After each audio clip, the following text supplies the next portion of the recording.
Hello दोस्तों, welcome to success plus academy. मैं हूं सुमित चौधरी। और दोस्तों, आज के इस वीडियो में हम बात करने वाले हैं द हैतियन रिवॉल्यूशन के बारे में।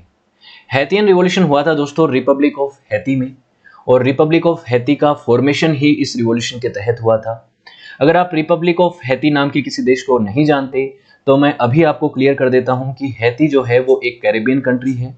कैरेबियन कंट्री वो होते हैं जो कि कैरेबियन सी में पड़ते हैं, और कैरेबियन सी जो है वो नॉर्थ अमेरिका और साउथ अमेरिका के मध्य में इस क्षेत्र में पड़ता है। यहाँ पे 700 से ज़्यादा आइलैंड्स हैं, जिनमें से कई आइलैंड्स इंडिपेंडेंट कंट्री हैं, कई डोमिनियन स्टेटस में हैं, कईयों ने कन्फेडरेशंस बना रखी हैं, और कई आइलैंड्स जो हैं वो दूसरे देशों की ओवरसीज टेरिटरीज भी हैं। इनमें से एक आइलैंड जो है दो भागों में बटा हुआ है। ये एक तरफ जो है इसका ईस्ट वाला हिस्सा ये डोमिनियन रिपब्लिक है, और वेस्ट वाला जो हिस्सा है ये है हैती। इसका पूरा नाम है रिपब्लिक ऑफ हैती।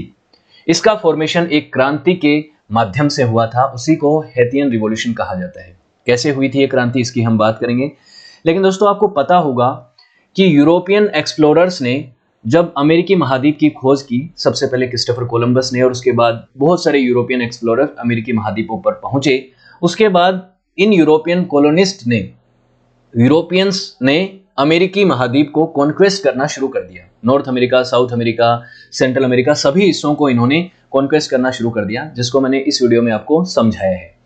तो सबसे पहले स्पेन पहुंचा, उसने बहुत बड़ी अपनी टेरिटरी को यहाँ पे एक्सपेंड कर लिया और बहुत बड़े क्षेत्र को अपनी कॉलोनी बना लिया, अपना उपनिवेश बना लिया। उसके बाद पुर्तगालियों ने इस क्षेत्र को अपना उपनिवेश बना लिया, जहाँ पे आज ब्राज़ील है। उसके बाद ब्रिटिश, रशिया, डच और फ्रांस, इन सभी ने अपनी अपनी यहाँ पे कॉलोनीज को स्थापित कर लिया, जिसको उपनिवेश कहते हैं। इसमें अगर हम फ्रांस की बात करें तो इसकी नॉर्थ अमेरिका में भी कॉलोनी थी, साउथ अमेरिका में भी कॉलोनी थी, और इस कैरेबियन क्षेत्र में भी इसकी कॉलोनी थी। तो कैरेबियन क्षेत्र में जो इसकी कॉलोनी थी उसी को हैती कहा जाता है आज के समय।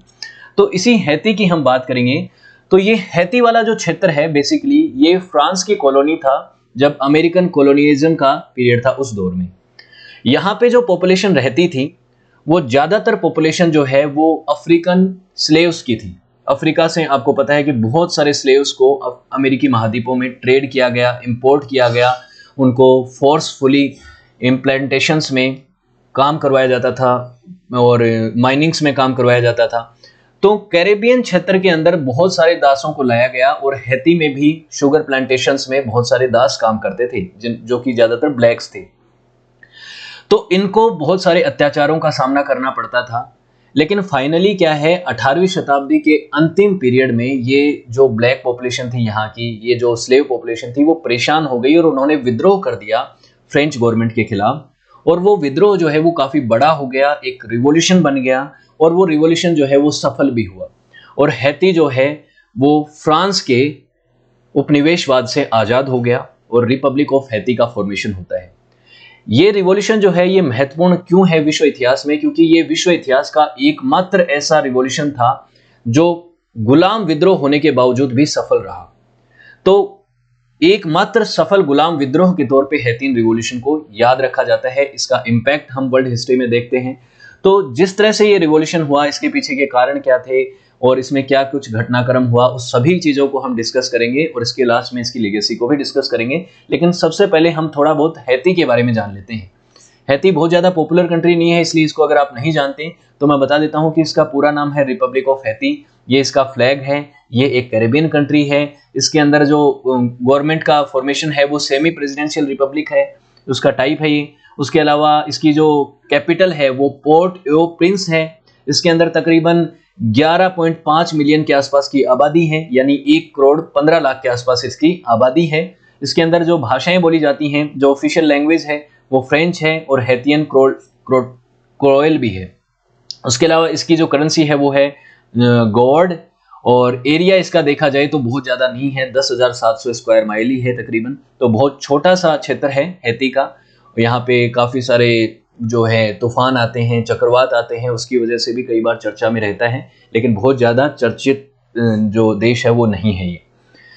अब देखिए, बात करते हैं कि ये रिवॉल्यूशन कब हुआ। तो 22 अगस्त 1791 को ये रिवॉल्यूशन शुरू हुआ था। ये वो पीरियड था जब एक तरफ फ्रांस के अंदर फ्रांस की क्रांति चल रही थी, फ्रेंच रिवॉल्यूशन चल रहा था, जो कि विश्व इतिहास के सबसे महत्वपूर्ण रिवॉल्यूशंस में से एक था।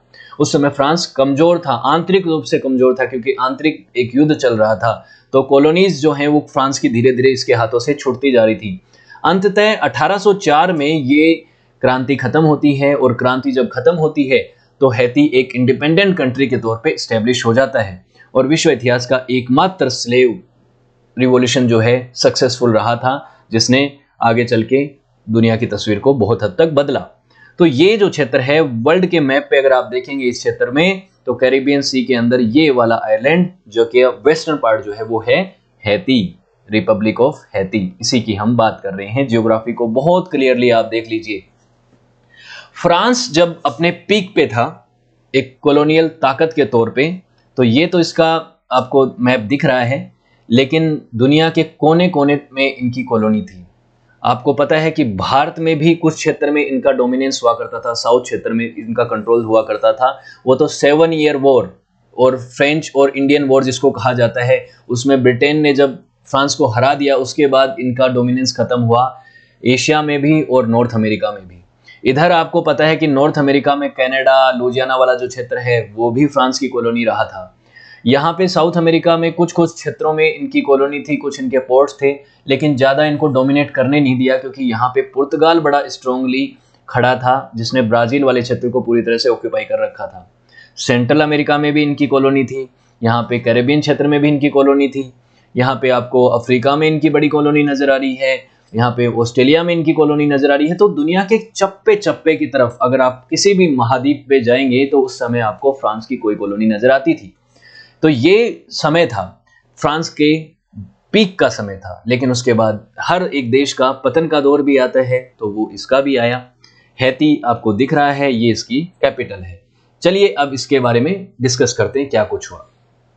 फ्यूल कैसे होता है, कोई भी क्रांति कब होती है? क्रांति तब होती है जब पतन होता है। अब जब एक ओप्रेसर होता है और एक ओप्रेसिव ग्रुप होता है, एक शोषणकर्ता होता है और एक शोषित होता है, तो जिसका शोषण इतना ज्यादा हो जाता है कि उसके पास खोने के लिए कुछ नहीं बचता, तो वो अपनी जी जान की बाजी लगाता है उस शोषणकर्ता के खिलाफ जाके एक क्रांति करता है, और उस क्रांति बहुत बार सफल भी होती है, कई बार उस क्रांति को दबा भी दिया जाता है, ताकत के ऊपर डिपेंड करता है।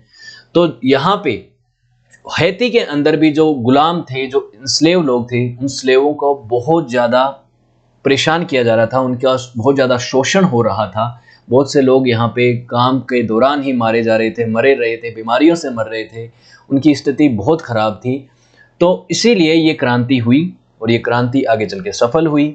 इसमें कई लीडर्स थे, उसमें से एक व्यक्ति बहुत महत्वपूर्ण है जिनका नाम है टॉसान लोचर। टॉसान लोचर जो है, इसने इस क्रांति को लीड किया। हालांकि ये क्रांति खत्म होने से पहले ही उसकी डेथ हो गई थी, लेकिन उसने इस मुहिम को सबसे ज़्यादा आगे बढ़ाया। और भी कई सारे रिवॉल्यूशनरी लीडर थे जिन्होंने आगे चल के इसको आगे बढ़ाया। कई सारे बैटल्स इनके बीच में हुआ। स्लेव आर्मी और दूसरी तरफ थी फ्रांस की आर्मी, स्पेन की भी आर्मी थी कई बार, और ब्रिटिश फोर्सेस भी कई एक बार स्लेव्स की तरफ थी, कई बार इनके खिलाफ भी थी। तो उस दौर में यहाँ पे कई सारी आर्मियां जो हैं वो इंटरेक्ट थी। कई बार स्लेव आर्मी जो है फ्रांस के खिलाफ लड़ेगी, कई बार उनके मतलब अपने अपने पर्पस के हिसाब से वो लड़ रहे थे। ठीक है, ये चीजें चल रही थी। तो ये क्रांति कितने समय तक चली? तकरीबन 13 साल तक चली। फाइनली 1804 में स्लेव आर्मी ने यहाँ पे फ्रांस की आर्मी को, फ्रांस की मैसिव आर्मी को हरा दिया, और एक इंडिपेंडेंट देश के तौर पे वो आज़ाद हुए, और स्लेवरी जो है फ्रांस की इस कॉलोनी में आज़ाद हो गई। इसका इतना बड़ा कॉन्सिक्वेंसेस हुआ कि फ्रांस की सभी कॉलोनीज के अंदर स्लेवरी है उसको अबोलिश कर दिया गया। और इस रिवॉल्यूशन ने दुनिया भर में कई सारे मूवमेंट्स को और फ्रीडम स्ट्रगल्स को इंस्पायर किया, और स्पेशली स्लेव कॉलोनीज के अंदर बहुत ज़्यादा इंस्पायर किया कि स्लेव्स जो हैं वो भी आज़ाद हो सकते हैं। ब्रिटिश और जो यूरोपियंस जो सुप्रीमेसी है, वाइट सुप्रीमेसी है, उससे वो आज़ाद हो सकते हैं। इस क्रांति ने ये चीज़ प्रूव कर दी थी। तो ये क्रांति हुई कैसे, इसके पीछे के बैकग्राउंड को थोड़ा सा जान लेते हैं। तो सबसे पहले तो आपको पता होगा कि वास्को डी गामा में 1492 में जब एक यात्रा करी थी यहाँ पे, और वो जब यहाँ पे पहुंचा था, बहमास आइलैंड्स पे पहुंचा था, तो उसने यहाँ पे जाके देखा कि यहाँ पे बहुत से कल्चर्स के लोग रह रहे हैं जो कि मिलिटरली कमज़ोर हैं, यूरोपियंस हैं, उनके पास बेहतर वेपन्स नहीं है, और वो ट्रेड करने के लिए तैयार हैं। सभी तरीके का उनके पास जो भी चीज़ें हैं वो सब कुछ ट्रेड करने के लिए तैयार हैं। क्रिस्टोफर कोलंबस हालांकि यूरोप से इंडिया पहुंचने के लिए उस मकसद से अटलांटिक ओशन के रास्ते होता हुआ वो इंडिया पहुंचना चाहता था, एशिया पहुंचना चाहता था। उसे नहीं पता था कि रास्ते में और भी जमीन आने वाली है जिसका बाद में नाम अमेरिका पड़ा, लेकिन इस जमीन का यूरोपियंस को पता नहीं था। ये यहाँ पे पहुंचा तो उसने सोचा कि मैं तो इंडिया, चाइना, जापान इन जगहों पे पहुंच चुका हूँ, 4 यात्राएं उसने करी। उसके बाद धीरे धीरे करके यूरोपियंस को इस जगह का पता चल गया, ये कैरेबियन जगह का पता चल गया, नॉर्थ अमेरिका, साउथ अमेरिका का पता चल गया। तो सभी ने एक्सप्लोरेशन किया, सभी ने इन क्षेत्रों में आके ट्रेड किया, इन क्षेत्रों की जो नेटिव लोग थे उनको मारा, उनको शोषित किया, उनको गुलाम बनाया। तो इस मुहिम में सबसे पहले तो स्पेन था। जब क्रिस्टोफर कोलंबस यहाँ पहुंचा था, इस क्षेत्र को हिस्पैनियोला कहा जाता है, इस आइलैंड्स को, बाद में नाम ये पड़ा ऐसा इसका। तो 1492 में पहुंचा। उसी के बाद से स्पेन ने यहाँ के लोगों को, जो यहाँ के नेटिव्स थे, उनको गुलाम बनाना शुरू कर दिया था और उनको फोर्स लेबल करने के लिए मजबूर कर दिया था। उनको गोल्ड माइंस में काम करवाया जाता था, उनको ये जो इंडिजिनियस पॉपुलेशन थी उनको इम्प्लांटेशंस में काम करवाया जाता था। तो ज़बरदस्ती उनसे काम कराया जाता था, उनको गुलाम बना दिया और बहुत ही ब्रूटल वर्किंग कंडीशंस थी यहाँ पे। साथ ही ये यूरोपियंस जो हैं अपने साथ बहुत सारी बीमारियां लेके आए थे, स्मॉल पॉक्स जैसी बीमारियां लेके आए थे, जिसकी वजह से यहाँ की पॉपुलेशन जो कि उन बीमारियों के प्रति इम्यून नहीं थी वो बहुत ज़्यादा मारी गई। तो धीरे धीरे करके 16वीं शताब्दी आते आते यहाँ की जो नेटिव पॉपुलेशन थी वो तो ख़त्म हो गई थी। उनकी ऐसी स्थिति इन्होंने ख़राब करी, यूरोपियंस ने अपनी बीमारियां साथ में लेके आए, उनको गुलाम बना के उनको बहुत ज़्यादा टॉर्चर किया। तो लगभग यहाँ की जो लोकल पॉपुलेशन थी, नेटिव पॉपुलेशन थी, वो ख़त्म हो गई। तो उसके बाद कैरेबियन आइलैंड्स के ऊपर अफ्रीका से गुलाम्स को, जो स्लेव्स जो थे, उनको यहाँ पे इंपोर्ट करना शुरू कर दिया था इन यूरोपियंस ने। ये चीज़ें होनी शुरू हो गई थी। स्पेनिश लोगों के बाद यहाँ पे फ्रेंच भी आए, ब्रिटिशर्स भी आए और सभी तमाम जो कॉलोनिस्ट ताकतें थी यूरोप की वो यहाँ पे आई। तो फ्रांस जब यहाँ पे आया तो उसने सबसे पहले पॉक्स डी पैक्स वाला जो क्षेत्र है, जो हैती में ही पड़ता है, यहाँ पे अपनी एक सेटलमेंट किया, यहाँ पे आके ये बसना शुरू हुए, यहाँ पे अपना पोर्ट स्टैब्लिश किया और उसके बाद धीरे धीरे करके इस क्षेत्र को उन्होंने भी ऑक्यूपाई करना शुरू कर दिया। और उसके बाद अफ्रीका से बहुत सारे स्लेव्स को इंपोर्ट करना शुरू हुए। ये 16वीं 17वीं शताब्दी में, मैं आपको मैप दिखाता हूँ स्लेव ट्रेड का, 17वीं से 19वीं शताब्दी के बीच में कितने स्लेव्स को अफ्रीका से अमेरिकी महाद्वीपों में ले जाया गया है, वो आप देखिए स्थिति। देखिए इस क्षेत्र को, इस कैरेबियन क्षेत्र को और वेस्ट इंडीज वाले क्षेत्र को 4.5 मिलियन स्लेव्स को यहाँ पे इंपोर्ट किया गया ताकि उनसे ये प्लांटेशंस में काम करवा सकें, माइनिंग्स में काम करवा सकें। तकरीबन 0.5 मिलियन को यूएस में और 5 मिलियन के आसपास इस ब्राज़ील वाले क्षेत्र में इंपोर्ट किया गया। इसीलिए अगर आप अमेरिकी महाद्वीप की डेमोग्राफी को देखेंगे तो वो इस दौर में बहुत ज़्यादा बदल गई। एक तरफ यूरोपियंस जो हैं वो अमेरिकी महाद्वीप में जाके बस रहे थे, सेटल हो रहे थे। अफ्रीका से ये जो है स्लेव्स को इंपोर्ट कर रहे थे। यहाँ की नेटिव पॉपुलेशन जो थी वो ऑलरेडी धीरे धीरे करके ख़त्म हो रही थी, उनको बीमारियों से वो लोग मर रहे थे, उनको टॉर्चर करके मारा जा रहा था। तो नेटिव पॉपुलेशन जो है वो पहले कॉलोनियल पीरियड से बिल्कुल अलग थी और अब जो आप अमेरिकी महाद्वीपों के अंदर जो पॉपुलेशन देखते हैं वो अलग है, उसकी डेमोग्राफी पूरी तरह से बदल गई। स्पेशली अगर इस क्षेत्र की अगर बात करें आप, कैरेबियन क्षेत्र की, यहाँ पे तो जो आज पॉपुलेशन रहती है ज़्यादातर ब्लैक पॉपुलेशन है। क्यों है? क्योंकि नेटिव्स तो यहाँ पे ख़त्म हो गए थे और ज़्यादातर यहाँ पे गुलाम लोग जो हैं उनको बसाया गया, उनको यहाँ पे रखा गया, उनसे यहाँ पे प्लांटेशंस में काम करवाया गया। तो इस क्षेत्र के अंदर इतने जब स्लेव्स को ट्रेड किया गया तो स्थिति ऐसी हो गई कि 1789 वो ट्रेडमार्क ईयर जब फ्रेंच रिवॉल्यूशन शुरू हुआ था, उस समय एक एस्टीमेट के देखा जाए तो सेंट डोमिंगो वाला जो क्षेत्र था, जो कि फ्रांस की कॉलोनी थी उस समय, उसकी पॉपुलेशन थी 5,56,000। उस 5,56,000 में 5 लाख तो सिर्फ अफ्रीकन स्लेव थे, 32,000 यूरोपियन कॉलोनिस्ट थे, 24,000 वो लोग थे जो कि मिक्स रेस के थे, जिनको अफ्रियानचीज कहा जाता है। अफ्रांचीज मतलब अफ्रीकन और यूरोपियन डिसेंडेंट के मिक्सचर। मतलब अगर कोई ब्लैक व्यक्ति किसी वाइट महिला से शादी कर लेता है तो उसका जो बच्चा होगा वो क्या कहलाएगा? ये अफ्रांचीज कहलाएगा। या फिर एक वाइट आदमी जो है एक ब्लैक वुमेन से शादी कर लेगा, दोनों ही स्थितियों में उसका जो डिसेंडेंट होगा वो अफ्रांचीज कहा जाएगा। तो 24,000 वो लोग थे।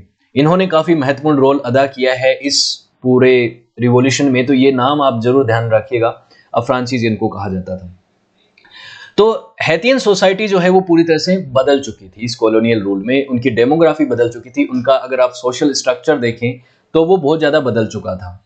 इन अफ्रांचीज को, इनमें इनको म्यूलोटोज भी कहा जाता था, अफ्रांचीज को म्यूलोटोज भी कहा जाता है। तो अगर इनके सोसाइटी का आप एक तरह से इंडेक्स देखें, कैसी सोशल हायरार्की बन चुकी थी, उसको अब थोड़ा सा स्थिति को समझिए।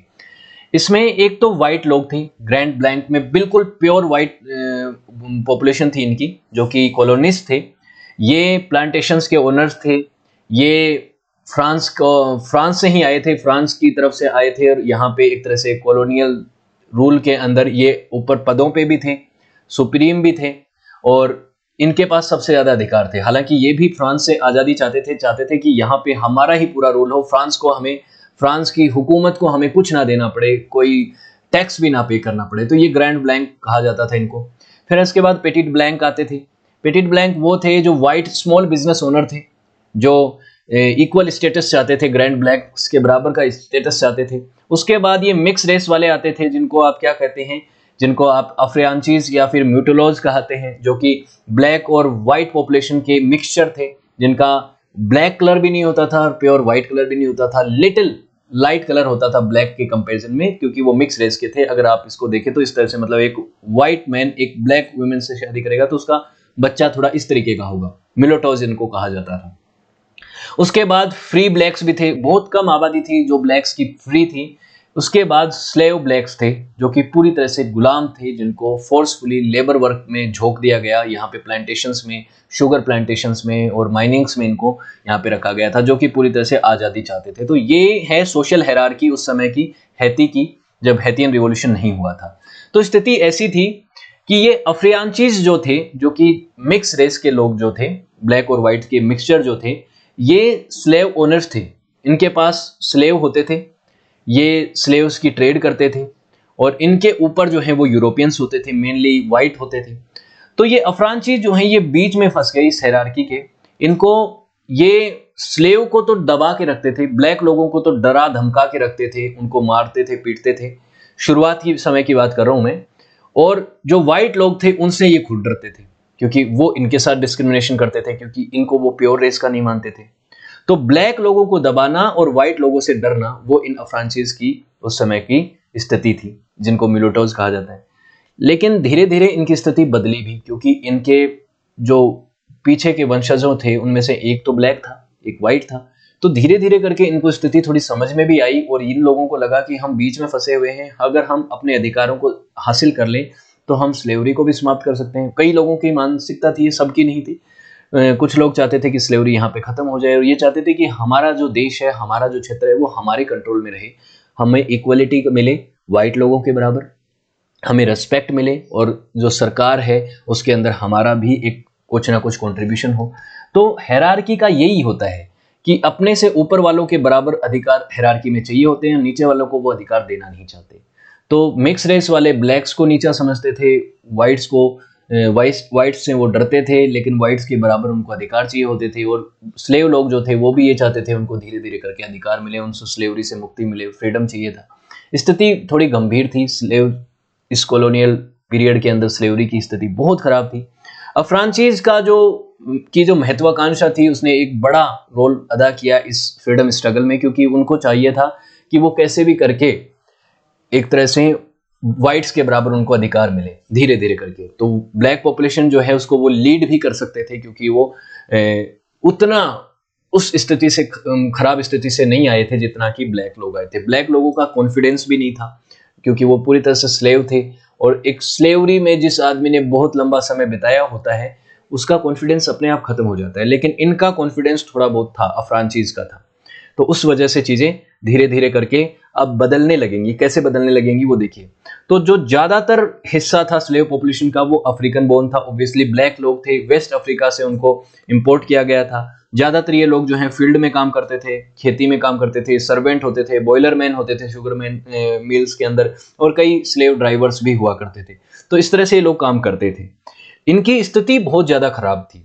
इनको बहुत ज़्यादा काम करवाया जाता था, घंटों, मतलब 2-2 शिफ्टों में काम करवाना, कुछ पैसा तो मिलना है नहीं, खाना भी इतना अच्छा नहीं मिलता था। कई लोग जो हैं बीमारियों से मर गए, कई इंजरीज से मर गए, कई इन्फेक्शन से मर गए, कई माल न्यूट्रिशन और भूखमरी की वजह से मारे गए।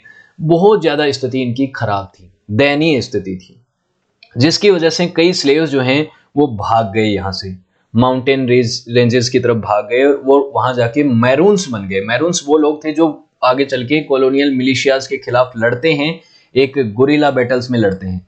तो ये लोग उस तरह से बन जाते हैं कि हमें कॉलोनियल रूल से आज़ाद होना है किसी भी तरीके से, क्योंकि बहुत हमारी स्थिति खराब है। और जब स्थिति इतनी खराब हो, इतना शोषण हो जाता है, तो उसके बाद तो क्रांति होना तय ही होता है लगभग, क्योंकि जब खोने के लिए कुछ ना हो तब आदमी अपना जो बचा कुचा है वो सब कुछ लगाने के लिए तैयार होता है। उसको लगता है कि अब ये जीवन ही है, बस इस तरह से जिंदा रहने का क्या मतलब है, इससे अच्छा चाहे मर जाएं लड़ते लड़ते, लेकिन अगर लड़ेंगे तो कम से कम हो सकता है आज़ादी मिल जाए।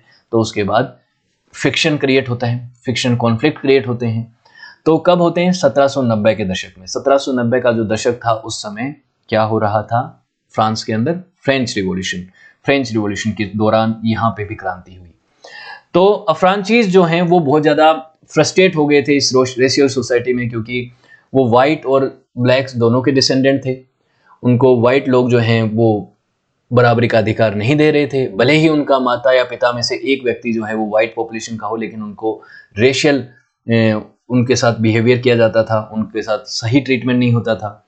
उसके बाद फ्रेंच रिवॉल्यूशन हुआ, जिसकी वजह से नेशनलिज्म का जो आइडिया है, लिबर्टी का आइडिया है, इक्वलिटी का जो आइडिया है, वो सब जगह फ्रांस की कॉलोनीज में ये आइडिया जो है वो पहुंच गए। फ्रेंच रिवॉल्यूशन के आइडियाज़ ने दुनिया को बहुत ज़्यादा मोटिवेट किया है, आपको पता ही है। उसकी वजह से नेशनलिस्टिक जो रियोटिक एक्सप्रेशन है वो अलग अलग सेरेमनीज के अंदर होने लग गए। वोडो एक सेरेमनी होती है यहाँ पे उनके लोकल लोगों की, उसमें ये चीज़ें बहुत ज़्यादा होने लग गई। स्लेव ओनर्स की जो ब्रूटैलिटी थी उससे स्लेव्स जो हैं वो परेशान हो गए। तो इसकी वजह से यूरोपियंस और इन हैती के स्लेव्स और अफ्रांचीज के बीच में एक वॉर होना तय हो गया, कॉन्फ्लिक्ट होने शुरू हो गए। फ्रेंच रिवॉल्यूशन के बारे में मैंने सेपरेट वीडियो बना रखा है, मैंने डिटेल में बताया कि फ्रेंच रिवॉल्यूशन में क्या हुआ, उसके पीछे के कारण क्या थे, क्या इवेंट्स हुए और कैसे उसका अंत हुआ। उसके बाद विंसेंट ओजे नाम का एक म्यूलोटो मतलब वो मिक्स रेस वाला व्यक्ति जो है, जो कि लॉबी भी करता है पेरिस की अथॉरिटीज़ के साथ कि हमें कुछ कॉलोनियल रिफॉर्म दे दीजिए, हमें कुछ अधिकार दे दीजिए, हमारे लोगों के साथ बुरा व्यवहार हो रहा है।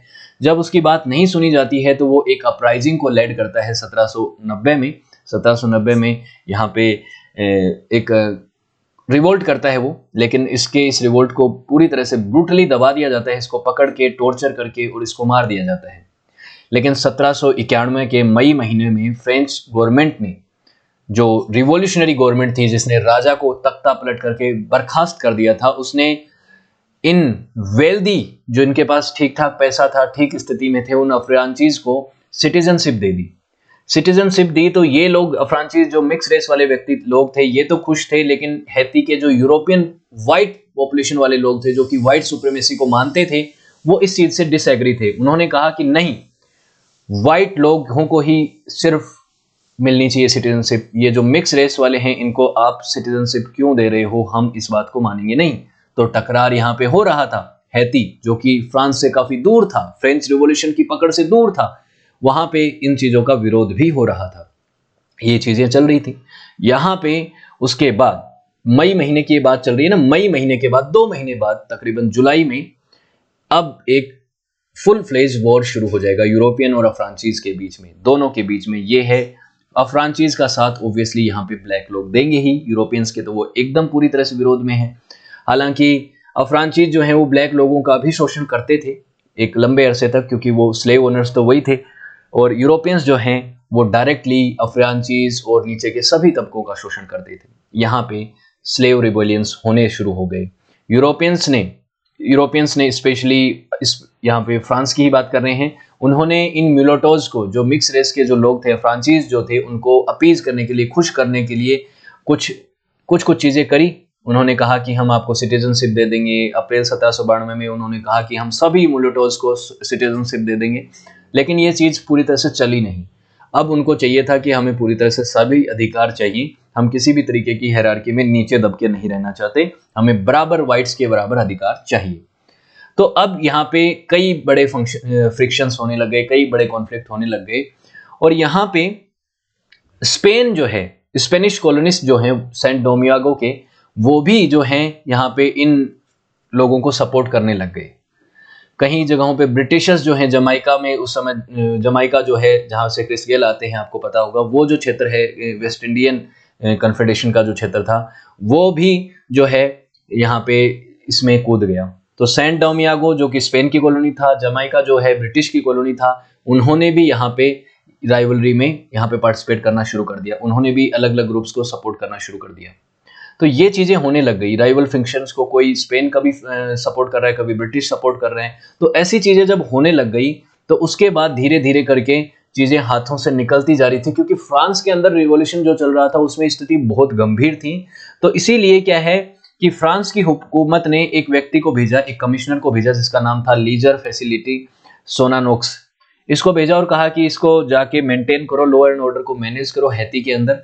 और उसने जाके कहा स्लेव्स को कि आप लोग जो हैं मेरा साथ दीजिए, मेरी आर्मी को ज्वाइन कर लीजिए, मैं आपको स्लेवरी से आज़ाद कर दूंगा। और उसके बाद उसने जल्दी ही स्लेवरी को अबोलिश भी कर दिया, ताकि जो ब्लैक पॉपुलेशन है वो खुश हो जाए, और खुश हो जाए तो वो इस आंदोलन को छोड़ दे, क्विट कर दे, और ये जो कॉलोनी है, ये फ्रांस का उपनिवेश अभी बना रहे, ये इसके हाथों से ना चली जाए। क्योंकि आपको मैंने बताया था 5,56,000 पॉपुलेशन में सिर्फ 32,000 कॉलोनिस्ट थे, बाकी तो पॉपुलेशन जो ब्लैक और मिक्स रेस की ही थी।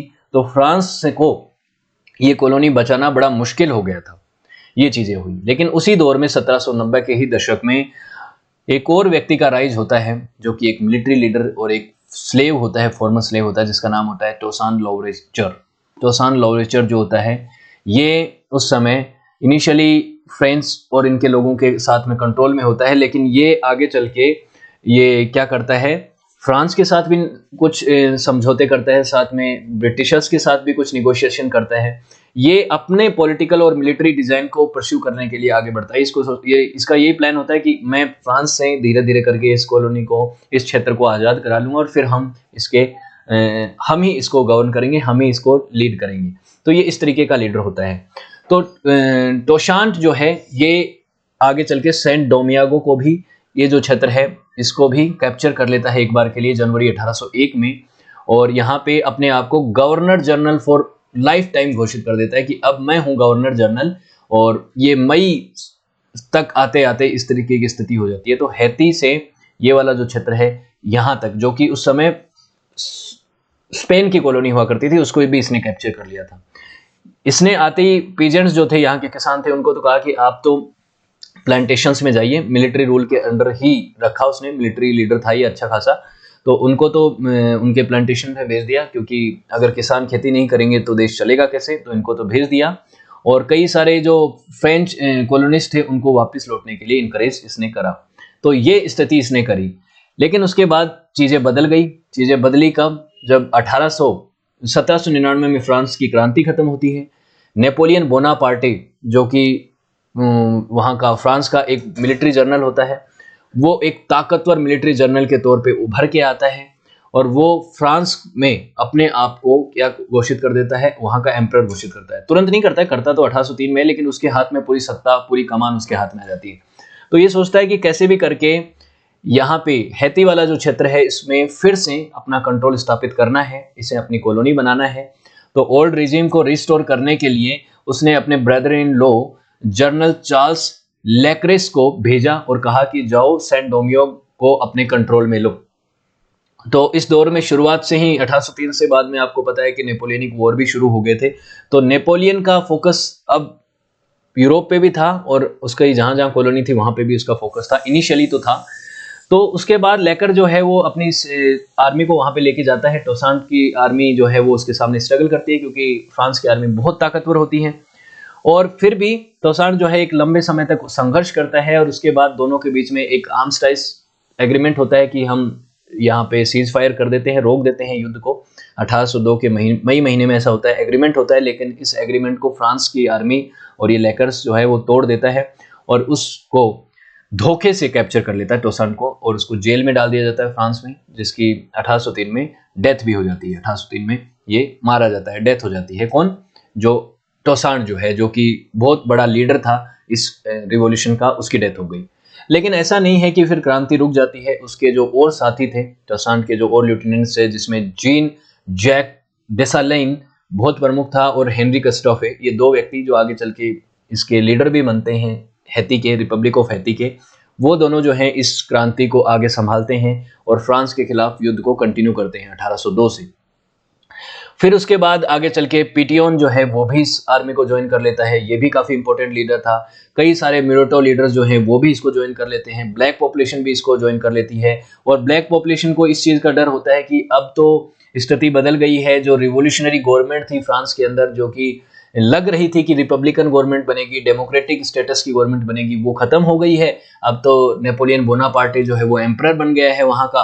तो हो सकता है कि फिर से यहाँ पे स्लेवरी जो है उसको इंस्टॉल किया जाए और फिर से हमें दास बना के जबरदस्ती हमसे काम करवाया जाए, लेबर वर्क कराया जाए। तो ब्लैक पॉपुलेशन जो है वो भी अब फिर से इस मुहिम में लग गई थी कि हमें फ्रांस से पूरी तरह से आज़ाद होना है, फ्रांस के खिलाफ हमें एकजुट होकर लड़ाई लड़नी है। तो ये जो है जो स्ट्रगल है, ये जो वॉर है, अब बड़ा वॉर हो गया था और हैती के अंदर जो पूरी ब्लैक और मिलिटो की पॉपुलेशन थी वो एक साथ एकजुट होकर फ्रांस के खिलाफ युद्ध लड़ रही थी। अब इसी दौरान क्या है कि फ्रांस के अंदर और यूरोप के अंदर जो वॉर है वो बड़े तेजी से बढ़ने लग गए, नेपोलियनिक वॉर हो गए। फ्रांस का जो मेन मोटिव था वो यूरोप को कंट्रोल करना था। उसने स्पेन के ऊपर अटैक किया, उसने बाकी कई क्षेत्रों के ऊपर अटैक किया। तो उस दौरान जो है फ्रांस का फोकस उधर रहा। और दूसरी चीज ये भी हुई कि फ्रांस जो है उसके अंदर येलो फीवर का पेंडेमिक आ गया था, तो फ्रांस उससे भी काफी कमजोर हो गया था। और आगे चल के नेपोलियन ने इसी चीज पे फोकस किया कि वो यूरोप को अपने कंट्रोल में रखे और नॉर्थ अमेरिका और कैरेबिया को इतना वो फोकस में नहीं रखना चाहता था, वहां पे अपने रिसोर्सेज को इतना खर्चा नहीं करना चाहता था। इसीलिए उसने लुजियाना को भी अमेरिका को बेच दिया था। Louisiana United states of America को मई 1803 में बेच दिया। तो यहाँ से ये इंटेंशन भी क्लियर हो गया कि नेपोलियन जो है वो नॉर्थ अमेरिका से विड्रॉ करना चाहता है। तो अब ये जो हैती के लोग हैं ये भी ये चाहते थे कि किसी भी तरीके से कैरेबियन क्षेत्र से भी इनको निकाल दिया जाए। तो उसके बाद फ्रांस की जो पोजीशन है हैती में वो काफ़ी कमज़ोर हो गई थी और मई 1803 आते आते जो है फ्रांस और ब्रिटेन एक दूसरे के खिलाफ बहुत ज़्यादा वॉर में इन्वॉल्व थे। दोनों लड़ रहे थे। बहुत बड़ी खराब स्थिति हो रखी थी क्योंकि नेपोलियनिक वॉर, नेपोलियन ने सबको डंके की चोट पे आगे कर रखा था। शुरुआत में बहुत ज़्यादा ब्रूटली मतलब नेपोलियन ने इन सबको हराया था। उसके बाद 18 नवंबर को जो इंडिजीनियस आर्मी थी, आर्मी इंडिजीनी जिसको फ्रेंच भाषा में बोला जाता है, डेसालिनी ने फ्रांस आर्मी को बैटल ऑफ वर्टिस में हरा दिया, जिसमें फ्रांस के जो बड़े जनरल थे जीन बैप्टाइस और इन सभी ने आत्मसमर्पण कर दिया। और ये एक लास्ट सिग्निफिकेंट स्ट्रॉन्ग होल्ड था फ्रांस का। फ्रांस के पास कुछ बचा नहीं था हैती के अंदर। और अब फ्रांस को की आर्मी को ये कहा गया कि आपके पास सिर्फ 10 दिन हैं, आप इस जगह को खाली करके चले जाइए और हैती में आपका अब कुछ नहीं रहेगा। हैती पूरी तरह से आज़ाद हो चुका है। हालांकि एक मिलिट्री जनरल था इनका, रोशाब्यू, उसने ये दिखाया, एक बार विद्रोह किया कि मैं नहीं जाऊंगा और मैं हैती को फिर से फ्रांस की कॉलोनी बना के रहूंगा। लेकिन ऐसा वो कर नहीं पाया क्योंकि इस समय रॉयल आर्मी जो थी ब्रिटेन की, उसने भी फ्रांस की जो जहाजें थी, जो उनकी नेवी थी, उसको यहाँ पे खदेड़ दिया। और खदेड़ने के बाद डेसालाइन ने इनको लैंड पे और बाहर के क्षेत्र में समुद्र में रॉयल आर्मी ऑफ ब्रिटेन ने इनको खदेड़ दिया। और बहुत सारे जो इनके जो मिलिट्री जनरल थे फ्रेंच गैरिसन के, उनको फाइनली ब्रिटिश प्रिजनर के तौर पे यहाँ पे कैप्चर कर लिया गया। तो यहाँ पे फाइनली ये देखने को आपको मिलता है कि 1803 में फ्रांस पूरी तरह से हार गया था हैती के अंदर और फ्रेंच के ये जो कॉलोनी थी वो उसके हाथ से चली गई थी। हालांकि कुछ हिस्सों में ईस्टर्न पार्ट के अंदर इस आइलैंड पे फ्रांस ने अपना होल्ड बना के रखा, उनकी प्रेजेंस रही 1809 तक। लेकिन कॉलोनी और उसकी गवर्नेंस इनके हाथ से निकल चुकी थी। फाइनली 1 जनवरी 1804 को पूरा आइलैंड जो है, जो हैती का आइलैंड, उसको इंडिपेंडेंट घोषित किया गया और इसका नाम रखा गया हैती। अब इसके ऊपर मिक्स रिएक्शन थी। कुछ यूरोपियंस जो थे वो ये समझते थे कि ये बहुत गलत हुआ, कैरेबियन के क्षेत्र के अंदर एक इतनी बड़ी क्रांति होना, उससे दूसरी क्षेत्र जो हैं यूरोपियंस के, वो भी उनके हाथ से जा सकते हैं और इससे और क्रांतियां जो हैं वो भी इग्नाइट हो सकती हैं। और यूनाइटेड स्टेट्स ऑफ अमेरिका का मिक्स रिएक्शन इस तरह से था कि उसमें दो तरह के स्टेट्स थे, आपको पता है। एक तो स्लेव स्टेट्स थे जो साउथ वाले थे, जहाँ पे स्लेवरी बहुत धूमधाम से चल रही थी। वो स्लेवरी को एक तरह से बहुत ज़्यादा प्रोत्साहित भी करते थे कि स्लेवरी को बहुत लीगलाइज वो रखते थे, सपोर्ट करते थे। तो उन लोगों ने तो सोचा कि ये गलत हुआ, स्लेव लोगों कैसे आज़ाद हो गए। और नॉर्थ के जो स्टेट्स थे उन्होंने इसको अपॉर्चुनिटी की तरफ देखा कि ठीक है, स्लेवरी खत्म हो गई, इनके साथ हम फ्री ट्रेड करेंगे, अच्छा रहेगा हमारा रिश्ता हैती के साथ। तो उस तरीके का रिलेशन था, उस तरीके का रिएक्शन था इंडिपेंडेंट होने के बाद हैती का। तो ये हैती जो है ये एक आज़ाद कंट्री के तौर पे 1804 में स्टैब्लिश हो गया। अक्टूबर 1804 में डेसलाइन जो है उसने टाइटल ऑफ एम्परर लिया, जैक्स वन के नाम से लिया। वो उसने अपने आप को यहाँ का एम्परर घोषित कर दिया। तो ये एक रिपब्लिकन कंट्री नहीं बना था। डेसलाइन जो है वो अपने आप को यहाँ पे एम्परर घोषित करता है, ध्यान रखिएगा। लेकिन ये 1806 के एक म्यूलेटो रिवोल्ट के दौरान मारा जाता है, इसकी डेथ हो जाती है। तो उसके बाद जो है हेनरी क्रिस्टोफे, जो इसका एक और साथी था, वो कंट्रोल लेता है और वो अपने आप को एम्परर घोषित करता है। तो ये डेसलाइन है और ये दूसरा है हेनरी क्रिस्टोफे है, ये राजा बन जाता है। हेनरी क्रिस्टोफे जो है वो अपने आप को हेनरी फर्स्ट के नाम से एम्परर घोषित करता है 1811 में। लेकिन उसी दौरान जो है क्रिस्टोफी और पीटियोन, जो कि साउथ में सेबियन पीटियोन नाम का एक और मिलिट्री लीडर था, उन दोनों के बीच में एक सिविल वॉर हो जाता है। नॉर्थ में क्रिस्टोफी का दबदबा होता है, साउथ में पीटियोन का दबदबा होता है, और दोनों के बीच में यहाँ पे एक तरह से लड़ाई होती थी, एक तरह से लंबा सिविल वॉर चलता है। पोर्ट ड्यू प्रिंस जो कि राजधानी है वो पीटियोन के कंट्रोल में होती है और दोनों के बीच में एक लंबा सिविल वॉर भी चलता है। हालांकि क्रिस्टोफी जो कि किंग हेनरी फर्स्ट बनता है, इसने कंट्री की इकोनॉमी को फिर से इम्प्रूव किया। यहाँ पे जो स्लेवरी थी उसको एक तरह से फिर से रिस्टोरी कर दिया था इसने, यहाँ के फॉर्मर्स को स्लेव्स की तरह ही काम पे वापस लौटा दिया। स्लेवरी पूरी तरह से खत्म नहीं हुई थी, बाद में ही जाके खत्म हुई है स्लेवरी, लेकिन चीज़ें ऐसे हुई। इसने कुछ बड़े बड़े महल भी बनवाए, कुछ फोर्टेस भी बनाए, जैसे सैन सुइची जो पैलेस है, काफ़ी बड़ा पॉपुलर पैलेस है ये हैती का, ये इसने निर्माण करवाया था। लेकिन बाद में इसके खिलाफ भी काफ़ी रिवोल्ट हुए, काफ़ी सारा सिविल वॉर जैसी स्थिति हुई। फाइनली 1820 में इसने सुसाइड कर लिया, इसकी डेथ हो गई और ये अलग हो गया। उसके बाद 1825 तक तो हैती को फ्रांस ने कभी भी एक इंडिपेंडेंट कंट्री के तौर पे रिकॉग्नाइज नहीं किया था, लेकिन 1825 में उसने इसको एक इंडिपेंडेंट कंट्री के तौर पे रिकॉग्नाइज किया, रिपब्लिक ऑफ हैती को रिकॉग्नाइज किया। लेकिन साथ में उसने ये भी एक्सचेंज के लिए कहा कि हम आपको एक इंडिपेंडेंट कंट्री के तौर पे मानेंगे, लेकिन 100 मिलियन फ्रैंक हमें दो वॉर इंडेमनिटी के तौर पे, जो हमने वॉर के अंदर हमें नुकसान हुआ है तुमसे लड़ते लड़ते, और उसका टाइम आपके पास 1887 तक है। तो इस तरह से हैतियन रिवॉल्यूशन खत्म हो गया, हैती एक रिपब्लिक ऑफ हैती नाम का कंट्री बन गया। इसकी लेगेसी को आप देखें तो क्या है इसकी लेगेसी, क्या इस रिवॉल्यूशन से आप क्या लेके जाते हैं, वर्ल्ड हिस्ट्री को क्या मिला? तो दुनिया का, विश्व इतिहास का पहला ऐसा सक्सेसफुल स्लेव रिवोल्ट था जो कि सक्सेसफुल हुआ और एक ताकतवर कॉलोनियल पावर से उनको आज़ादी मिली, और फ्रांस जैसी ताकतवर कॉलोनियल ताकत से उनको आज़ादी मिली। तो ये एक बड़ी बात थी जिसकी वजह से फर्स्ट ब्लैक लेड रिपब्लिक बना दुनिया का। उसके बाद एक जो वाइट सुपरमेसी का मिथ चलाया जाता था कि वाइट लोग जो है वो तो सुपीरियर है ही ब्लैक से, वो तो नेचुरली सुपीरियर हैं, ये चीज़ उस समय पे चलती थी।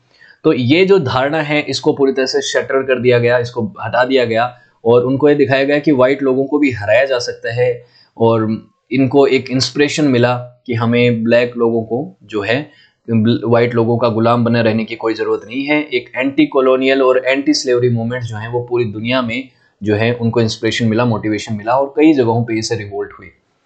उसके बाद माइटी फ्रेंच एम्पायर जो है उसका डिक्लाइन हुआ इस दौर में, तो उसमें भी इसने कंट्रीब्यूशन किया। पूरा एम्पायर तो इसने डिसइंटीग्रेट करने में इतना बड़ा नहीं, बट उसमें एक रोल तो इसका भी था क्योंकि ये कॉलोनी तो इसके हाथ से आज़ाद हुई। यूनाइटेड स्टेट्स ऑफ अमेरिका जो है वो एक मेजर पावर के रूप में आगे चलता है, उसमें भी इसका थोड़ा बहुत रोल रहा है इस रिवॉल्यूशन का, क्योंकि ब्लैक लोग जो अमेरिकी देश के अंदर थे उनके लिए भी आगे चल के आंदोलन हुए और उनको धीरे धीरे करके अधिकार मिले। और 19वीं शताब्दी के मिड पीरियड से बाद 1865 के आसपास उनको भी स्लेवरी से मुक्ति मिली। और ये एक ऐसा सिंबल था जिसमें ऑप्रेस्ड जो लोग हैं, जो शोषित लोग हैं, उनको अपने अधिकारों के लिए लड़ने के लिए मोटिवेट करता है कि किस तरह से शोषित लोग जो हैं वो अपने शोषणकर्ता के खिलाफ लड़ सकते हैं। ये भी इसकी एक बहुत महत्वपूर्ण लेगेसी है, कैसे अपने फ्रीडम और अपनी डिग्निटी के लिए लड़ा जाए। तो ये भी हैतियन रिवॉल्यूशन ने सिखाया दुनिया को, और एक नए देश के तौर पे ये यहाँ पे फॉर्म हो गया। और ये एक कैरेबियन कंट्री है, आप जानते होंगे, ये क्षेत्र आप दिख रहा है ना आपको, यहाँ पे पड़ता है। तो हैती के बारे में आप जान गए होंगे, होपफुली आपको चीज़ें क्लियर हुई होंगी। वीडियो अच्छा लगा तो लाइक, शेयर और कमेंट कीजिएगा। साथ ही सक्सेस प्लस एकेडमी की एप्लीकेशन से जुड़िएगा, जहाँ पे आपको इन वीडियो से रिलेटेड PDF मिल जाएंगी, इनसे रिलेटेड आपको वीडियो लेक्चर्स मिल जाएंगे। अगर आप तैयारी करना चाहते हैं घर बैठे तो आपको बहुत सारे कोर्सेज भी आप यहाँ पे परचेस कर सकते हैं। बहुत ही कम प्राइस में आपको ये कोर्सेज मिलेंगे, और इन कोर्सेज के साथ आपको ना केवल वीडियो लेक्चर बल्कि उनके नोट्स और उनसे रिलेटेड टेस्ट भी मुहैया कराए जाएंगे, ताकि आप अपनी तैयारी ढंग से कर सकें और अपना आकलन भी कर सकें। तो इस तरह से आप सक्सेस प्लस एकेडमी के सभी प्लेटफॉर्म्स के साथ जुड़ सकते हैं। अगर आप इंस्टाग्राम से जुड़ते हैं तो कई इन्फॉर्मेटिव शॉर्ट्स और रील्स जो वीडियो है वो आपको यहाँ पे मिलेंगे, जिनसे आप बहुत कुछ सीख सकते हैं 1 मिनट में भी। तो जुड़े रहिएगा सक्सेस प्लस एकेडमी के साथ, और वीडियो पूरा देखने के लिए आप सभी का शुक्रिया। मिलते हैं अगले वीडियो में।